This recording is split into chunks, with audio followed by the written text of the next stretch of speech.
Good afternoon, everyone. I'm Schona Jolly. I'm chair of the Bar Human Rights Committee of England and Wales. We were due to be joined by Alistair Carmichael MP, who's been held up in the chamber, and we hope will be with us very shortly. So I'm going to introduce the panel and just take over that job of chair before I introduce our report this afternoon. Without further ado, I'd like to thank the APPG on Uyghurs and also the Parliamentary Human Rights Group for joining us today for this co-host of the launch of BHRC's new high-level briefing paper on accountability of states in respect of the Uyghur and other Turkic Muslim populations. Thank you all very, very much for joining us in this lunch hour. Before I begin, just a little bit of housekeeping. This event is, or at least the panel event, is being recorded, but the Q&A will be not recorded and will be Chatham House rules only.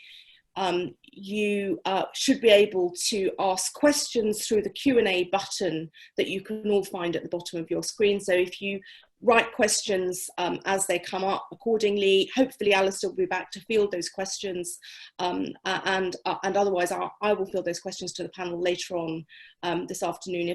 If the questions are addressed to a specific panel member, then please do say that. And I would just like also just to introduce my fellow panel members. I don't have in front of me the biographies for each of them, but I can tell you broadly that we are very honoured to have Adrian Zenz, I think an investigative journalist who needs no introduction at all. He has been responsible for a huge amount of evidence and investigative gathering in respect of the Uyghurs. And if you haven't already read it, then I highly commend to you his most recent investigation and report on forced birth control and other affiliated allegations in respect of treatment of Uyghur women in particular. And we are really delighted that he's been able to join us from the west coast of the US this morning at this unearthly hour for him. So thank you, Adrian, very much for joining us.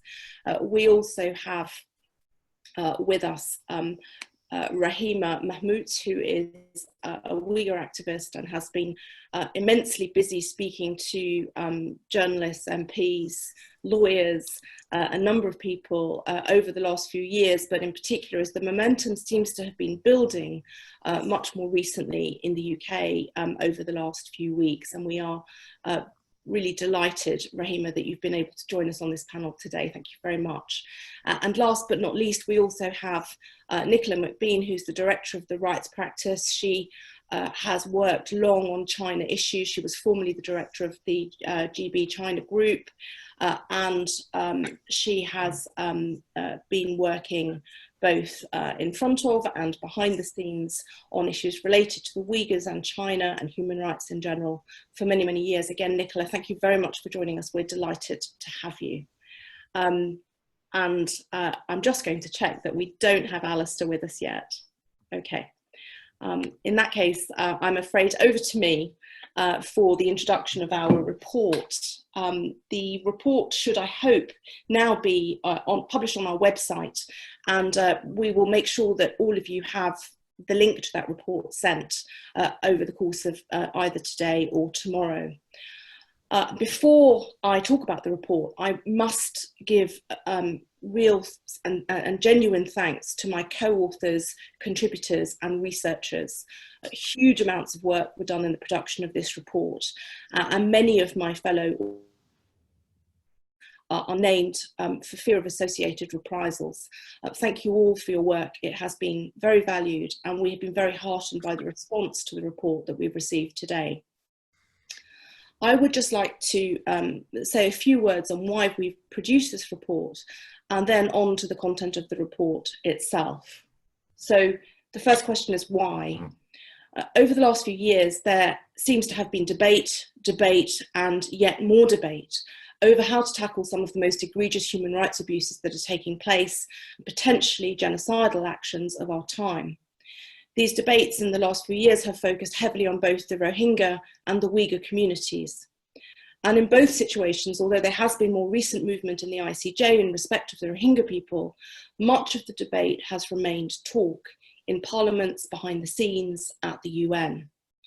The truth is that for all the availability of an international legal order, the world has felt unable to move against China for a complex variety of reasons, not least its heft, both in terms of economic power and influence over the international systems and over the international community.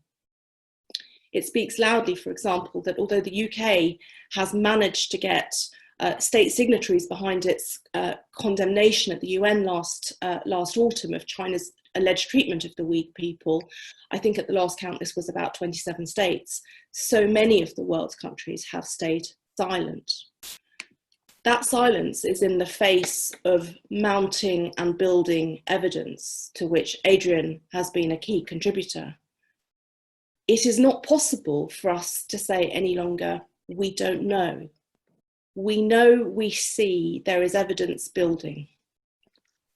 We believe at BHRC that the international legal order must mean something for those who in part it was created to protect, even though China has created reservations that prevent it being held accountable in most international forums, including international courts of law. International law is a binding force and relevant not only for China, but for other states, including Britain, EU states, and more broadly. We believe that it is critical that that legal order be upheld, observed, and advanced, not only by China, but by all other states who are committed to it through their ratification of international treaties and upholding of international legal norms. We therefore considered it was important to move the conversation on from a debate about trade and economics to a question of law, and we do not shy away from the morality and ethics that are bound to those legal questions. We hope, and we are given reason to hope, that this briefing paper serves as food for thought in the corridors of power, both in Westminster and beyond, across the EU, in Washington, and more widely amongst other states and blocs which share common interest in upholding international norms, values, and law. We hope that it will serve as a starting point for states to consider how they work together in solidarity, in concert, because they must. This isn't an individual issue for states, although states must be willing to take individual action. They must be willing to work together in order to protect a vulnerable and forgotten community who the world must now help.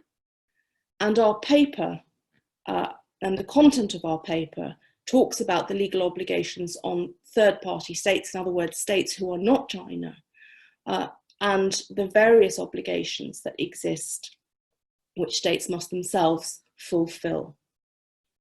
I commend you the report, and I won't take you through the detail of it in this session, but I hope that you will all take the opportunity to read it and to disperse it widely. It provides a high-level overview of the applicable legal treaties and fuses those with the diplomatic power of states to use all legal means and available officers of state to prevent these violations, to investigate, to apprehend, and to punish perpetrators, and to be creative in their individual and collective resource in dealing with these credible, very credible allegations about systematic, systemic, and widespread violations of the most egregious nature. These include a call to use what are now commonly known as Magnitsky sanctions. These are not yet being used by the British government against any officials implicated. There is no explanation yet as to why. They are a powerful tool that are there to hold perpetrators of serious human rights violations and abuses to account. Indeed, this morning I've seen Rita French, the UK International Ambassador for Human Rights in Geneva, tweet to precisely that effect. We hope that this paper will encourage those at the Foreign Office and Dominic Raab and the Prime Minister to seriously consider using sanctions. The evidence is overwhelming, and the tool is now in our toolkit. The paper includes a call to countries to consider serious options relating to corporate accountability, including in respect of modern slavery. Many of you in the audience will know that we do have our own modern slavery legislation in the UK, but it isn't strong. Corporate accountability means both through private actions and through the use of creative legislation on modern slavery, can be a force for real pressure. One aspect of our report is to account for the very substantial commercial value placed by China on Xinjiang. We have seen report after report that links supply chains, or that seeks to link supply chains and product. Most recently, we've seen allegations about human hair and coronavirus face masks being linked with Xinjiang and alleged forced labour. All of this, of course, remains denied by the Chinese government, although they've moved from naked denials of the camps to a different tone, a tone that says, as we heard the Chinese ambassador say to Andrew Marr on Sunday, that the Uyghur people are happy. But the Chinese government has failed to allow in international and independent investigators to see for themselves what is happening, to account for themselves what is happening. The international community has tools and mechanisms and can place pressure to ensure that those international investigations are conducted. Our report provides food for thought for legal avenues. I'm not suggesting, we are not suggesting, as the authors of that report, that these are easy avenues. We recognise that China is a P5 member.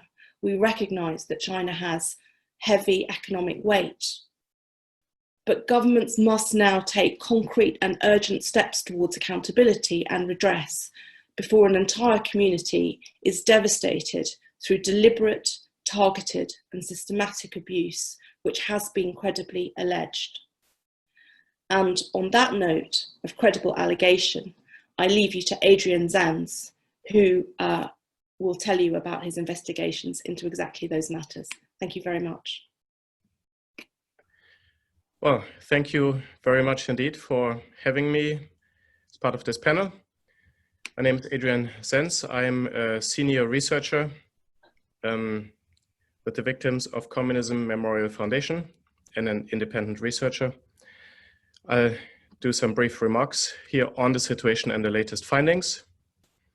Since 2017, as many of you know, up to 1.8 million Uyghurs and other minority groups in Xinjiang have been swept up in what is probably the largest incarceration of an ethno-religious minority since the Holocaust. Now, exile Uyghurs and researchers have been describing this campaign as a cultural genocide. Mounting evidence has included mass internment, especially of men, a systematic campaign of separating children from their parents through securitized boarding schools and orphanages, and different forms of coercive labor, all of which aid in the breaking up of family units and inhibiting the intergenerational transmission of religion, culture, and language. Now, new research also gives strong evidence that Beijing's actions in Xinjiang also meet a physical genocide criterion cited in Section D of Article 2 of the United Nations Convention on the Prevention and Punishment of the Crime of Genocide. Quote, imposing measures intended to prevent births within the targeted group, unquote. Starting in 2018, a growing number of female internment camp survivors testified that they were giving injections that coincided with changes in or cessation of their menstrual cycles. Others reported that they were forcibly fitted with intrauterine contraceptive devices, or IUDs, prior to internment or subjected to sterilization surgeries. Also in 2018, official natural population growth rates in Xinjiang have plummeted. In Kashgar and Khotan, two Uyghur heartland regions, combined natural population growth rates fell by 84% between 2015 and 18. In 2019, birth rates in ethnic minority regions declined by a further 30 to 56%, with Kashgar choosing to no longer report its population growth, which I find frankly very concerning. For 2020, one minority prefecture has set a birth rate target of near zero, specifically 1.05 per mil. New evidence shows that drastic declines in population growth are not merely linked with the campaign of mass internment, but also a systematic state policy to prevent births in minority regions. With many men, husbands, and community leaders being detained in camps, nothing prevents the state from seizing complete control over female minority reproductive systems. First, 3 different government documents show that those who violate birth prevention policies are punished with internment. Second, in 2018, a stunning 80% of all newly placed IUDs in China were fitted in Xinjiang, even though the region only makes up 1.8% of the country's population. By 2019, Xinjiang planned to subject over 80% of women of childbearing age in the southern 4 minority prefectures to, quote, birth control measures with long-term effectiveness, unquote. In Xinjiang, this refers to either IUDs or sterilizations. Third, Xinjiang's Health Commission budgeted 260 million Chinese yuan in 2019 and 20 to fund, quote, free birth prevention surgeries, unquote. Family planning documents from 2 Uyghur counties show specific target figures for mass female sterilization, stating respectively that 14% and 34% of all women of reproductive age are to be subjected to tubal ligation sterilization. The entire region-wide program had sufficient funds in 2019 and 20 for hundreds of thousands of such sterilizations, and some regions indicate that additional central government funds are being channeled into this campaign.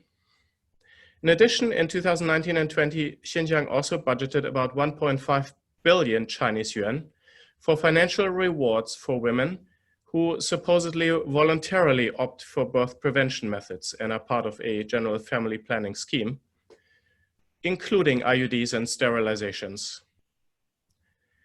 In my estimation, these measures combined allow the Chinese state to permanently maintain Uyghur and other minority natural population growth rates at levels that are 85 to 95% below those of the past 2 decades. And past population growth rates among Xinjiang minorities were among some of the highest in China.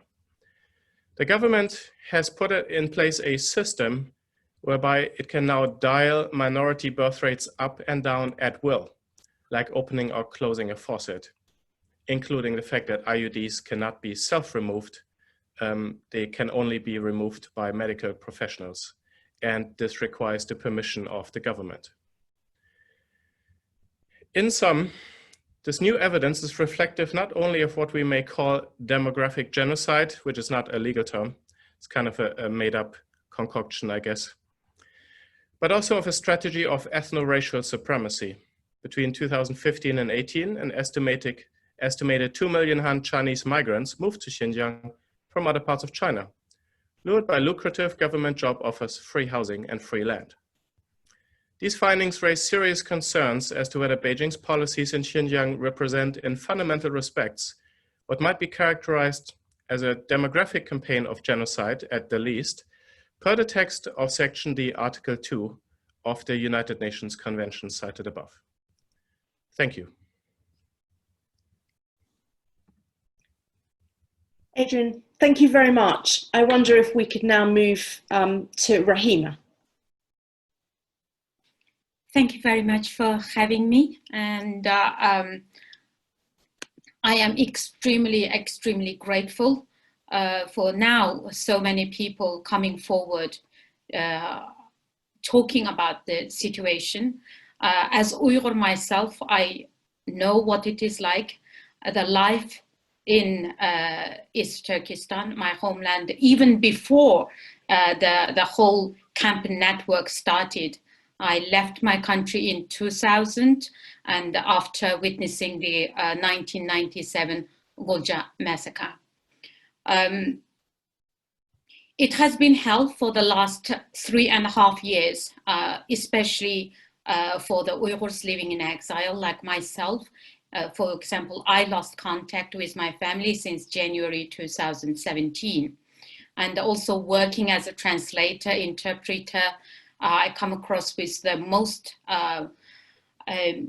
important documents, as well as a personal contact with the victims, translating the most horrendous details of torture and what is happening in these camps, as well as outside.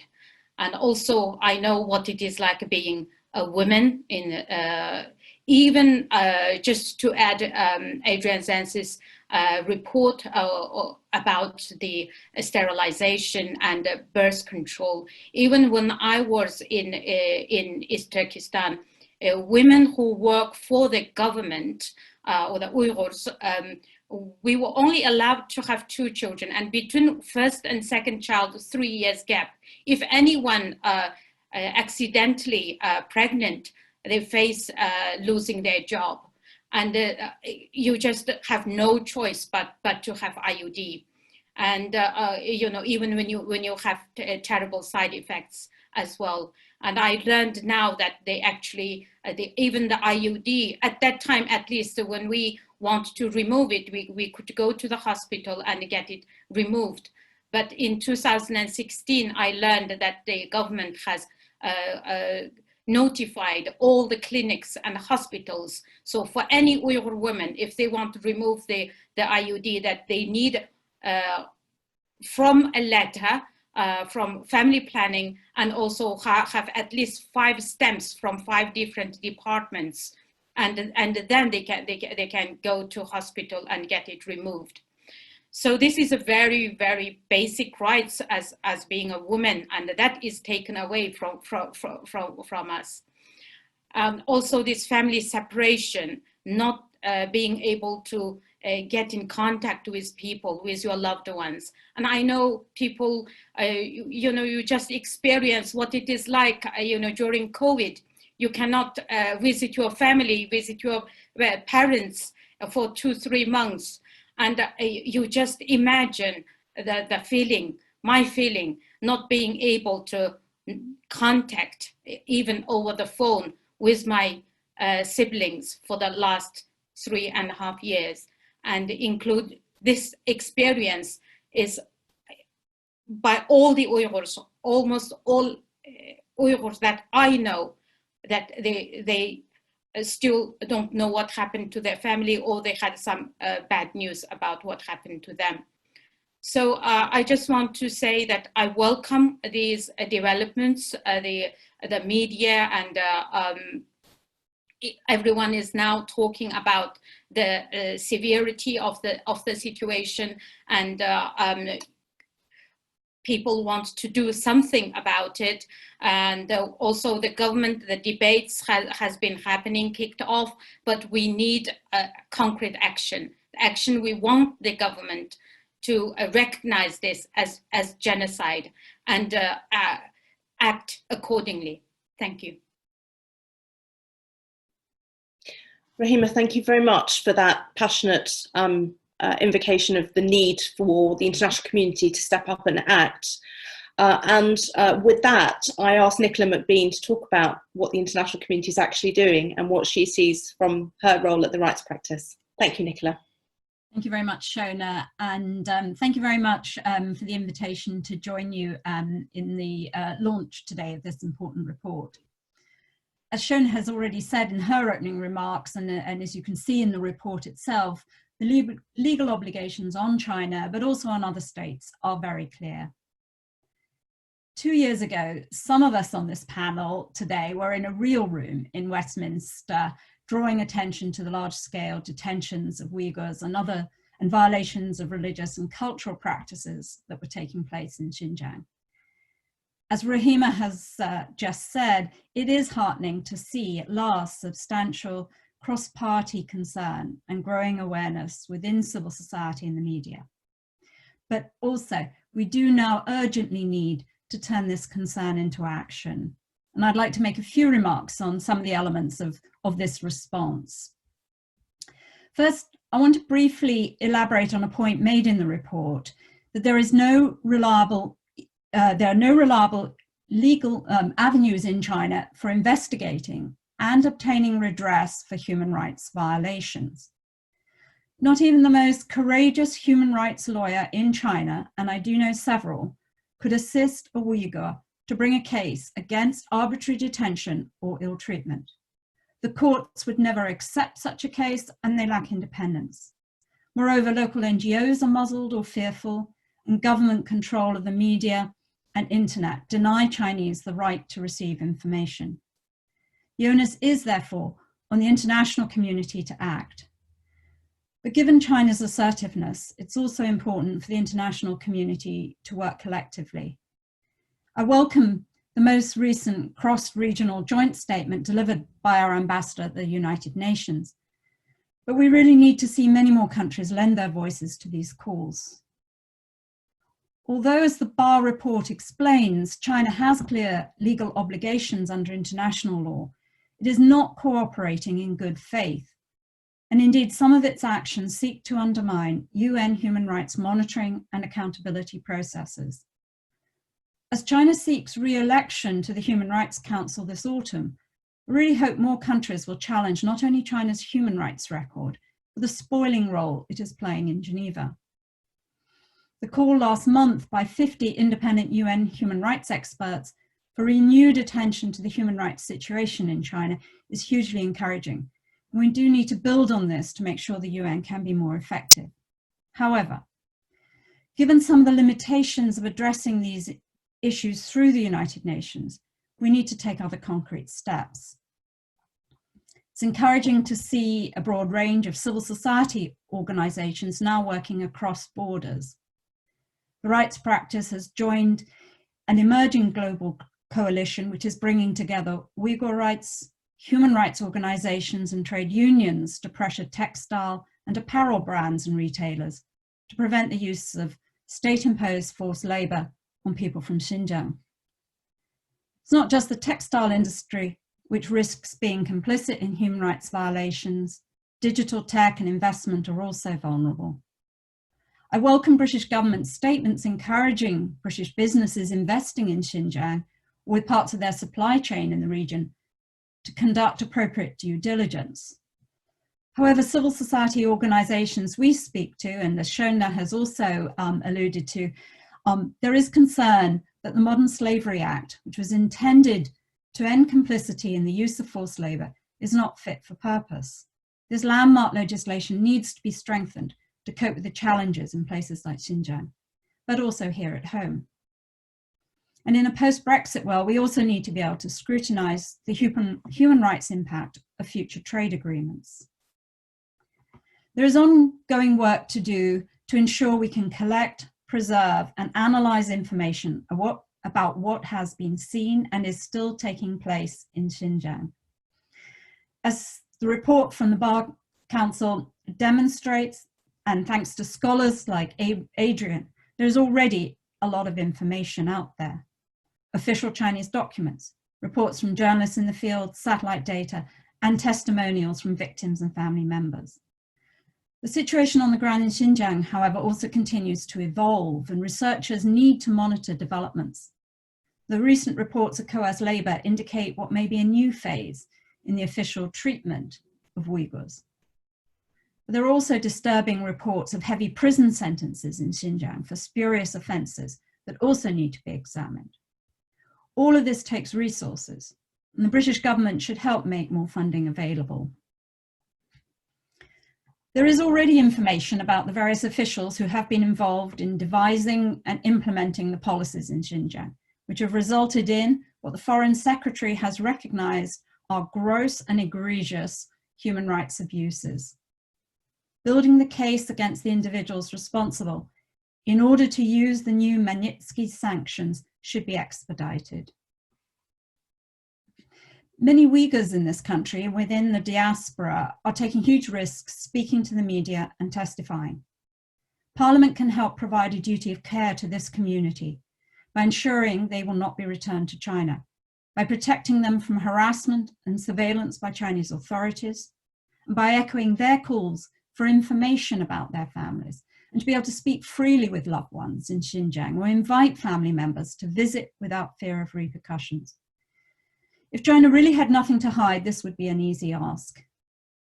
Of course, if China were genuinely concerned by news of violations taking place in Xinjiang, the government would allow the United Nations to send in a team of expert investigators. Pressing China to allow the UN unfettered access must remain a key ask. The recent momentum for action is very welcome. We need to sustain and re-energize this after the summer. I hope we will meet again in the autumn to discuss progress. Thank you.